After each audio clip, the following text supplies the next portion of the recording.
하박국 2장 18절에서 20절 말씀. 새긴 우상은 그 새겨 만든 자에게 무엇이 유익하겠느냐? 부어 만든 우상은 거짓 스승이라. 만든 자가 이 말하지 못하는 우상을 의지하니 무엇이 유익하겠느냐? 나무에게 깨라 하며 말하지 못하는 돌에게 일어나라 하는 자에게 화 있을진저. 그것이 교훈을 베풀겠느냐? 보라, 이는 금과 은으로 입힌 것인즉 그 속에는 생기가 도무지 없느니라. 오직 여호와는 그 성전에 계시니 온 땅은 그 앞에서 잠잠할지니라 하시니라. 아멘.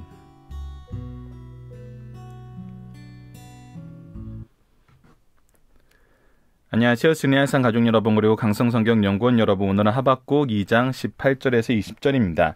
제목은 우상 숭배의 무주와 범죄는 반드시 심판을 받는다입니다. 지금까지 우리가 하나님께서 바벨론에 대한 죄악을 지적하시고 그 죄악을 어떻게 심판하시는지를 우리에게 말씀해 주고 있었습니다. 이제 마지막 부분으로 우상에 대한 부분입니다. 자, 18절을 보도록 하겠습니다. 새긴 우상은, 즉 누군가에 의해서 만들어진 우상은 그 새겨 만든 자에게 무엇이 유익하겠느냐? 자, 이것은 내가 만든 거예요. 내 뜻대로 내가 형상을 만들고 그 형상의 이미지를 내가 구체화시키고 그거에 대한 성격도 내가 정해줬어요. 자, 우리가 이번 주 시작을 하면서 하나님을 신뢰하는 것과 자기의 교만함에 서 있는 것이 어떤 차이가 있었냐면 그 중심에 누가 있느냐의 차이였어요. 지금까지 계속 우리가 죄악된 모습을 보면은 항상 그 죄악된 모습은 무엇이었냐면 내가 중심이 되고 내 생각대로 이루어지는 거, 내가 할 수 있다고 생각하는 거, 내가 원하는 방향으로 나아가게 만드는 거, 그것이 교만이었고 그것이 죄였고 결국은 그것이 심판의 제목이 되는 것들이었어요. 이 우상도 그 범죄에서 벗어나지 않는다는 거예요. 내가 만들었어요. 내가 원하는 식으로 만들었어요. 그리고 내가 이것을 신이라고 얘기하고 내가 이것을 숭배를 해요. 내가 만든 것을 경배하는 거예요. 이것을 좀 더 확장하면 내가 만들지 않았어도 결국은 무엇이에요? 누군가가 만든 것, 그 만든 사람의 목적과 의도에 의해서 우리가 그것을 섬기게 되는 것이죠. 그것에 동의를 해서 섬기는 거예요. 그래서 현대 종교에서 많은 부분이 각자가 원하는 종교를 자유롭게 믿을 수 있다는 이 종교의 자유에 대한 해석이 이런 관점에서 이루어지는 거거든요. 자기가 원하는 것을 자기가 섬길 수 있다. 즉 중심에 누가 있는 거예요? 내가 있는 거예요. 지금 현대의 문명사회나 현대의 문화는 항상 중심에 누구를 두고 생각을 하냐면 나를 두고 생각을 합니다. 그러나 지금 하박국서 말씀은 끊임없이 무엇을 지적하고 있냐면 중심에 너를 둔 생각, 중심에 자기 자신을 둔 것들은 모두 헛된 것들이라는 것을 얘기해주고 있어요.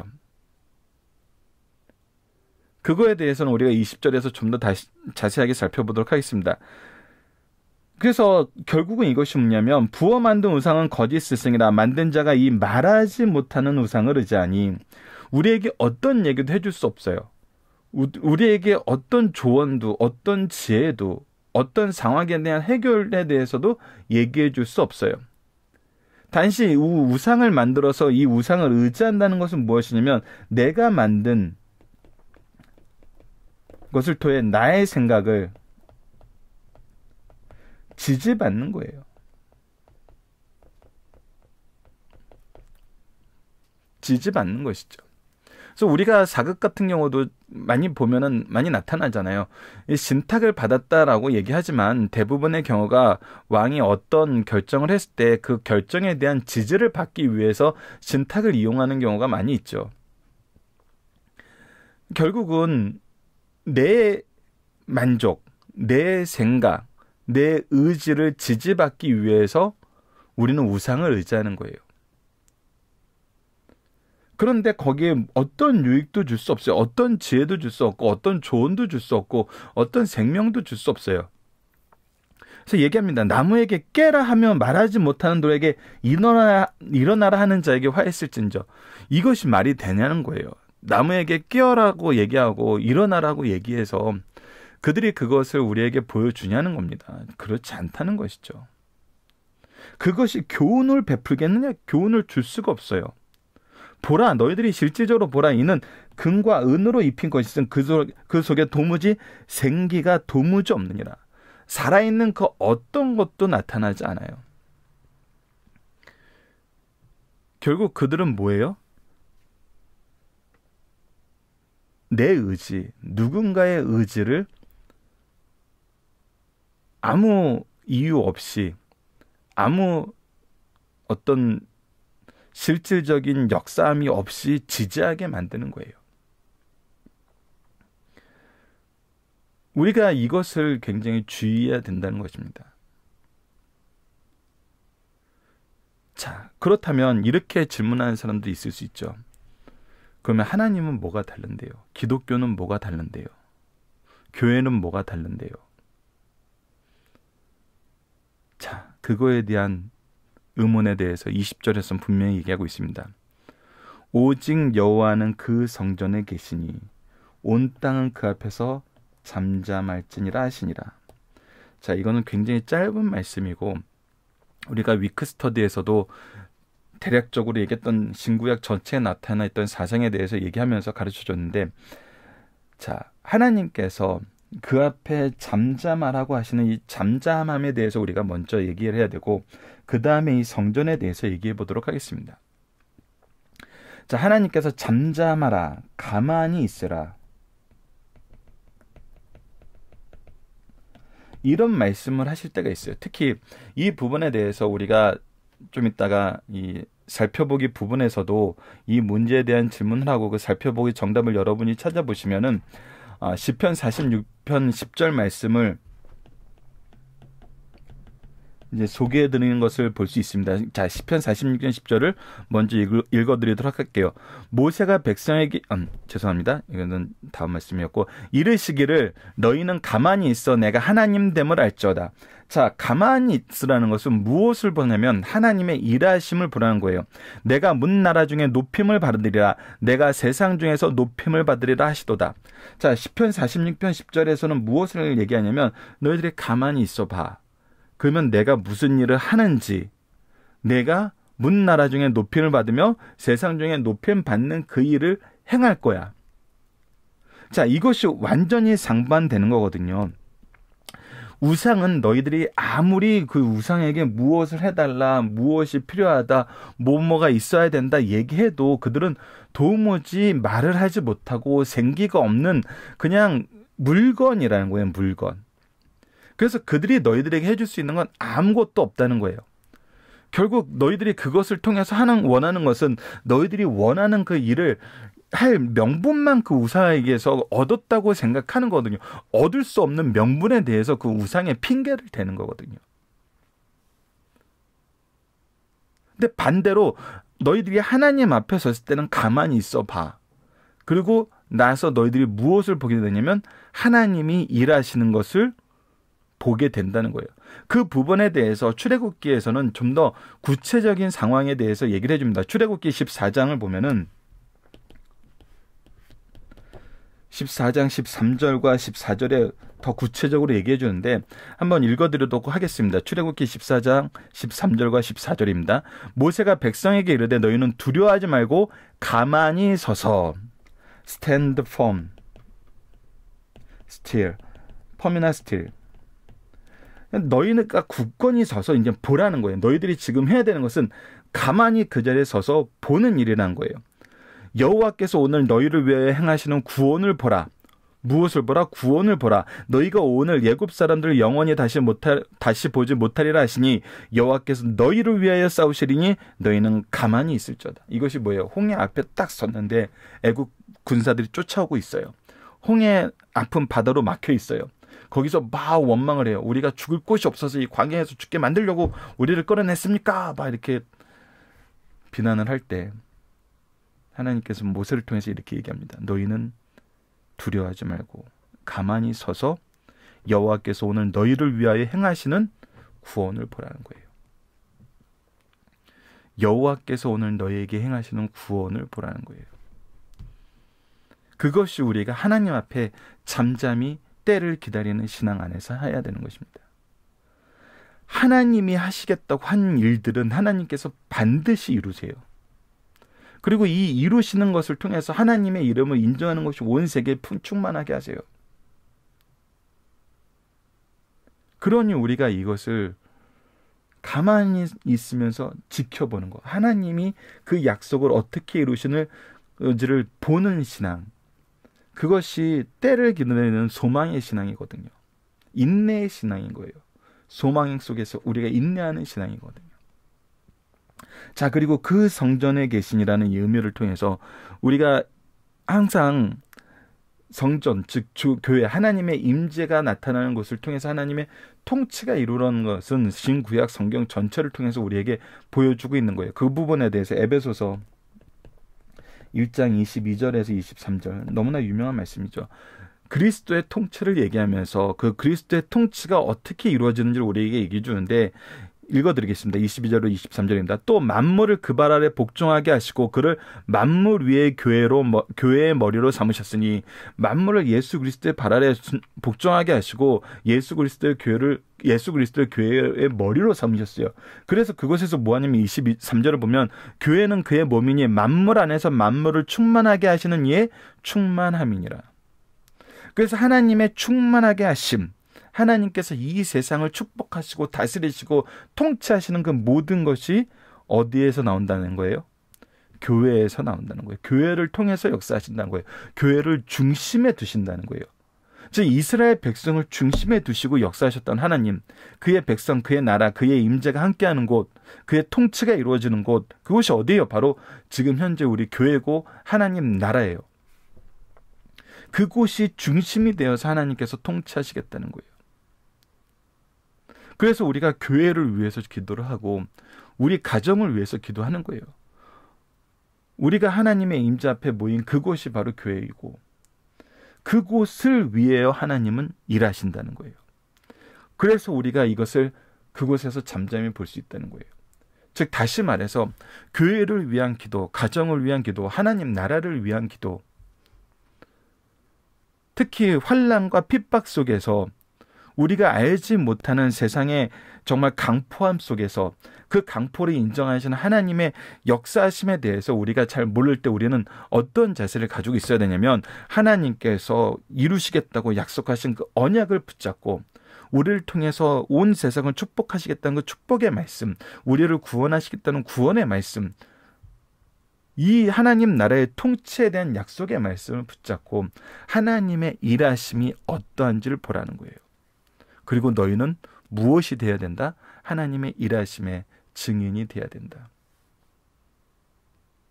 그래서 하나님은 이 일을 이루신다는 거예요. 이루셨다는 거예요. 그 이루심의 증거의 기록들이 성경에 가득 차 있어요. 그리고 우리의 삶 속에도 가득 차 있어요. 하나님이 약속하신 것을 이루지 않은 것이 있는가 한번 보십시오. 그래서 우리는 그거에 주목해야 된다는 거예요. 하나님의 일하심에 주목해야 된다는 거예요. 그의 일하심의 통치가 하나님 나라의 확장에 있음을 우리가 주목해야 된다는 거예요.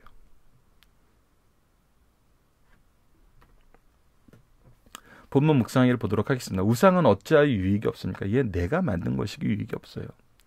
내가 중심이 되어서 내가 원하는 대로 만든 것이고 원하는 대로 정의한 거예요. 결국 내가 만든 것이기 때문에 문제 2번으로 넘어갑니다. 우상에게는 무엇이 없나요?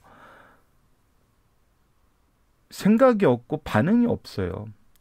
생기가 도저히 없어요. 시편 115편 4절로 8절 5절로 적어놨지만 우상에 대한 정의가 나오기 때문에 4절부터 적어놨습니다. 한번 봅시다. 그들의 우상들은 은과 금이요 사람의 손으로 만든 것이라. 입이 있어도 말하지 못하며 눈이 있어도 보지 못하며 귀가 있어도 듣지 못하고 코가 있어도 냄새를 맡지 못하며 손이 있어도 만지지 못하며 발이 있어도 걷지 못하며 목구멍이 있어도 작은 소리조차 내지 못하느니라. 우상들을 만든 자들과 그것을 의지하는 자들은 다 그와 같으리로다. 오히려 아무것도 없는 헛된 것들이 된다는 거예요. 그러면 우상과 여호와는 무엇이 다릅니까? 여호와께서는 통치하시고 그 통치를 우리에게 보여주신다는 거예요. 사람들은 자신들이 생명 없는 것을 만들어 놓고 그 생명 없는 것에 답을 구하다 그들은 답을 해주지 못해요. 그러나 하나님께서는 잠잠히 있어 하나님의 일하심을 보라 그래요. 그곳의 중심에 성전이 있고 교회가 있고 하나님 나라가 있어요. 이 하나님 나라의 확장과 하나님 나라 속에서 우리가 영혼을 구원하는 일에 대해서 기도해 보십시오. 하나님의 일하심을 우리가 볼 수 있습니다. 하나님의 역사하심을 우리가 볼 수 있어요. 중심 사상을 하나씩 보도록 하겠습니다. 첫 번째, 우상 숭배는 허구성이 있으며 하나님은 우상 숭배자를 반드시 심판하십니다. 이것 또한 증거예요. 우상을 숭배하는 자들은 다 무엇이 돼요? 하나님을 대적하는 것이 돼요. 그래서 하나님께서 심판하세요. 하나님의 살아계심은 우상 숭배자들을 심판하시는 그 심판 속에서도 나타나요. 우리를 구원하시는 구원의 역사 속에서도 나타나고, 그래서 우리가 잠잠히 하나님의 일하심을 보는 거예요. 그것을 아는 것이 중요하고, 그것을 보는 것이 중요하고, 그것을 믿고 의지하는 것이 중요하고, 이것을 가르치는 것이 중요하다는 거예요. 우상 숭배는 하나님을 섬기는 대신 피조물을 경배하는 것이요, 이는 곧 육체의 일입니다. 내가 원해서 하는 거예요. 내가 원하는 대로 하고 싶어서 하는 거예요. 우리 육체가 하나님보다 피조물을 섬기기를 좋아할 때 자기 스스로를 경배하고 섬기는 것과 마찬가지입니다. 왜? 내가 원하는 것을 만들어 놓고 내가 원하는 가치를 부여해 놓고 결국 내가 원하는 것을 하기 위해서 우상을 핑계 대는 거거든요. 우상 숭배자의 마음을 해부해 보면 그 속에 자기의 중심에 탐심으로 가득 차 있음을 볼 수 있어요. 결국 내 탐심을 이루기 위해서 만든 거예요. 이렇게 우상 숭배자를 볼 때 어른들과 아이들의 차이점은 어른은 아이보다 더 비싼 물건을 산다는 데 차이가 있을 뿐임을 가르쳐줘요. 결국 자기가 원하는 걸 얻기 위해 땡깡을 부린다는 것이죠. 그것이 우상 숭배의 허구라는 거예요. 신이 되지 않은 거, 내가 만든 물건이 신이 될 수가 없죠. 두 번째, 오직 여호와는 성전에 계시니 모든 피조물은 그 앞에 잠잠해야 된다는 거예요. 선지자는 선민의 지도자로서 바벨론의 폐허과 강포를 하나님께 호소했어요. 선지자의 고민에 대해 하나님의 답변은 여호와는 그 성전에 계시니 온 땅은 그 앞에서 잠잠할지니라. 오직 그 앞에 침묵으로 순종하여야 한다라고 얘기하고 있어요. 즉 뭐라를 보는 거예요? 그 순종하면 무엇이 보여? 구원의 하나님, 힘과 기쁨의 근원이 되신 하나님을 우리가 보고 확인하게 된다는 거예요.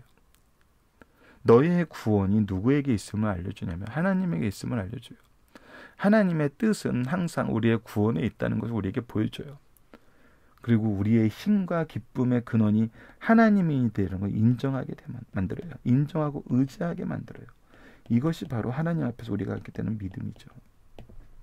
말씀이 우리에게 주시는 증거예요. 이 믿음의 증거들입니다. 성경은 이 믿음의 증거들로 가득 차 있고, 이 성경을 통해서 이 세상을 보면 이 믿음의 증거들이 우리의 삶 속에서 역사하고 있음을 보게 돼요. 그래서 우리가 하나님 말씀 안에, 하나님의 통치 안에 잠잠히 이것을 보는 것이 중요하다는 것입니다. 여러분들 살펴보기 정답 조금 전에 일부 소개해드렸는데 더 많은 말씀들이 소개되어 있으니까 여러분들 살펴보기 정답 참조하셔서 그 말씀들을 한 절 한 절씩 찾아서 확인해 주시기를 부탁드리고요. 자, 웨어스비는 우리가 우상을 섬기는지 하나님을 섬기는지 이 점검물로 점검해 보라고 합니다. 자, 당신은 무엇을 위해 일하며 살아가고 있습니까? 우리가 나홈서와 하박국서에서 나타난 것처럼 때론 그것이 좋아 보이도록 내 가족을 위해서 포악을 행하는 일을 한다는 것은 이거는 또 다른 우상 숭배예요. 그러니까 우리가 가족들을 위해서 살아요라고 했을 때 이 가족들을 위해서 산다는 것이 내 모든 강포와 내 잘못을 핑계하는 핑계거리로서 산다는 것은 우리가 하나님의 방법대로 가족을 살아가는 것이 아닌 거죠. 결국 우리는 하나님이 중심이 있어야 된다고 합니다. 신뢰 테스트입니다. 당신은 무엇을 신뢰하고 있습니까? 우리가 하나님의 말씀을 신뢰하고 있나요? 아니면 이 세상이 가르쳐주는 어떤 시스템이나 그들의 지혜를 신뢰하고 있나요? 참 안타까운 얘기지만, 그리고 이 얘기가 시험이 될 수 있는 분들이 있을 수 있지만, 우리가 주일 성수와 11조는 하나님이 정해놓으신 것이고 하나님의 통치에 우리가 순종한다는 삶의 태도이고 하나님께서 중요하게 생각하시는 거였어요. 근데 우리가 이것을 통해서 역사하시는 하나님을 신뢰하나요? 아니면 주일이어도 필요하면 일을 해야 되고, 아이들이 학원에 가야 되면 가야 되고,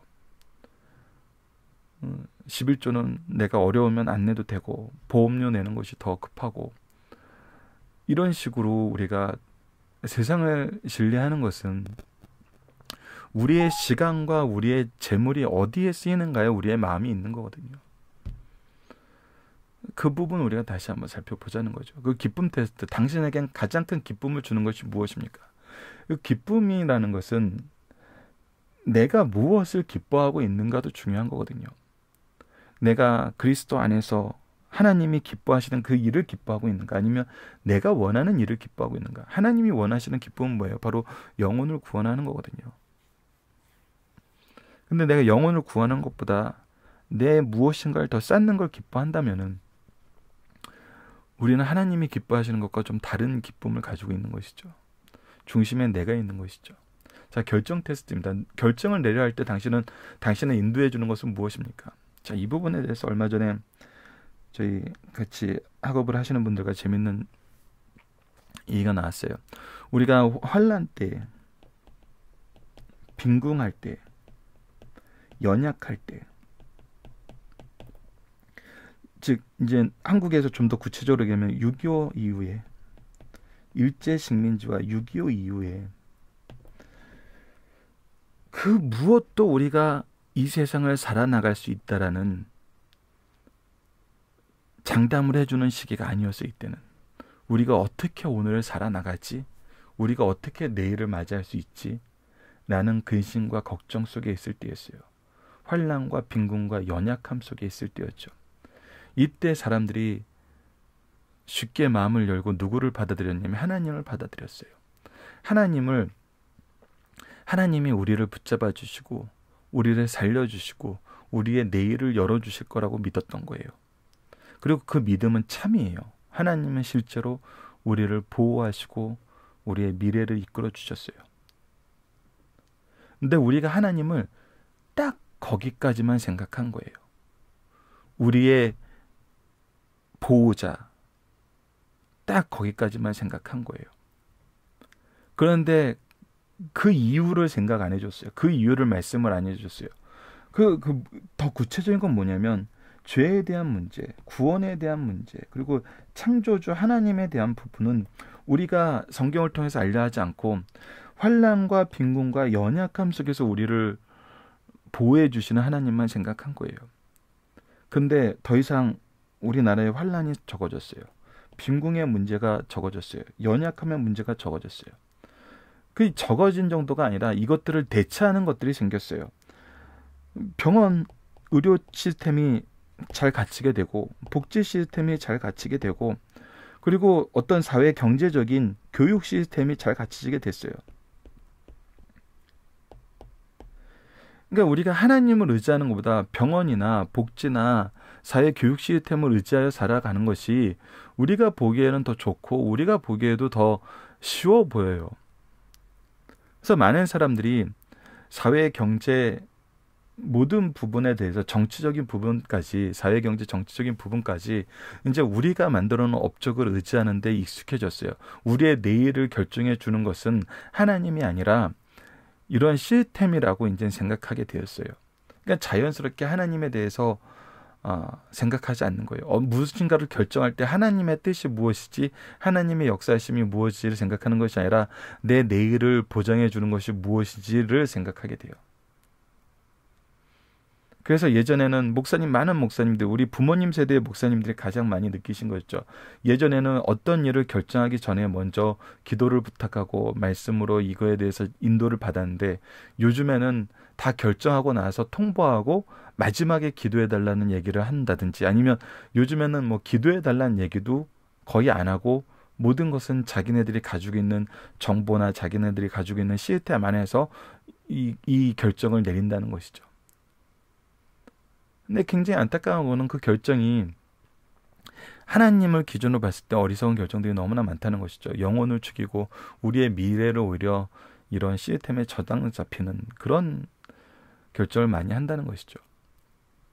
그래서 우리가 이 결정 테스트를 할 때는 항상 우리가 무엇을 봐야 되냐면 하나님의 뜻과 일치된 것인가를 보는 것이 굉장히 중요한데, 우리가 우리의 존재를 유지시키는 분으로만 하나님을 배워오다 보니까 이 존재가 이제 위기감이 없어졌을 때 오히려 하나님을 떠나고 하나님을 멀리하게 된다는 것이죠. 그래서 우리가 이제 decision making, 어떤 의사 결정을 할 때 무엇을 하느냐는 어떻게 보면 이 신앙의 성숙도를 보여주는 가장 중요한 것이라고 볼 수 있습니다. 그리고 마지막 운명 테스트, 이것은 어떻게 보면 이것과 연결돼서 가장 최종적인 것이죠. 당신의 미래는 무엇, 누구를 기다리고 있습니까? 우리가 미래의 안전이라고 생각하는 것은 무엇이냐는 거예요. 우리가 재물을 쌓아놓고 우리 자손 3, 4대가 충분히 먹고 살 수 있는 거에 두고 있다는 거예요. 그거 요즘에 현대 사회에서 뭘로 많이 나타납니까? 조물주의 건물주 있다는 표현으로 나타나죠. 빌딩 하나만 사면 세대가 반복하여서도 먹고 살 수 있다고 생각하잖아요. 정말 우리는 이것을 신뢰하고 이것을 이루기 위해서 살고 있습니까? 아니면 정말 하늘나라를 소망하면서 살고 있습니까? 하늘나라를 받아보며 살고 있습니까? 결국 이것은 우리가 우상을 섬기는지 하나님을 섬기는지 이 질문에 대한 답변을 통해서 분명히 알 수 있다는 거예요. 우리도 이 부분을 좀 더 한번 꼼꼼히 적응해 보면서 우리의 삶을 한번 점검해 보는 시간이 되었으면 합니다. 자, 이번 주 우리가 꾸준히 묵상했던 거, 하나님은 역사 속에서 우리에게 무엇을 보게 하시는가? 하나님의 일하심, 하나님의 구원을 보게 하시고 하나님의 통치를 보게 하세요. 이것은 분명합니다. 보세요. 잠잠히 보시고 가만히 서서 보십시오. 그리고 확인하고 믿으십시오. 말씀을 기초로 기도하기를 통해서 마치겠습니다. 하나님, 우리가 이해할 수 없는 악인의 번영과 세상의 악에 대하여 하나님의 조치를 기다리고 기도하며 간구할 때 하나님은 우리가 중심이 되었던 생각과 환경에서 벗어나 믿음을 통한 구원의 은혜, 여호와를 인정하는 것이 세상에 선포되고 성취되는 역사, 교회에서 경험하게 되는 하나님의 임재와 역사하심을 보게 하시고 이 안에서 은혜의 풍요와 능력으로 승리하게 하심을 감사합니다. 우리가 세상에서 살지만 하나님이 세우신 교회에서 보호받는 방주의 삶을 살게 하시고 하나님의 백성으로서 세상에 하나님의 복음을 전하는 귀한 사명을 감당하게 하심을 감사합니다. 주님, 우리를 사용하여 주소서. 오직 주님께 영광과 존귀를 올려드립니다. 예수님 이름으로 기도드립니다. 아멘.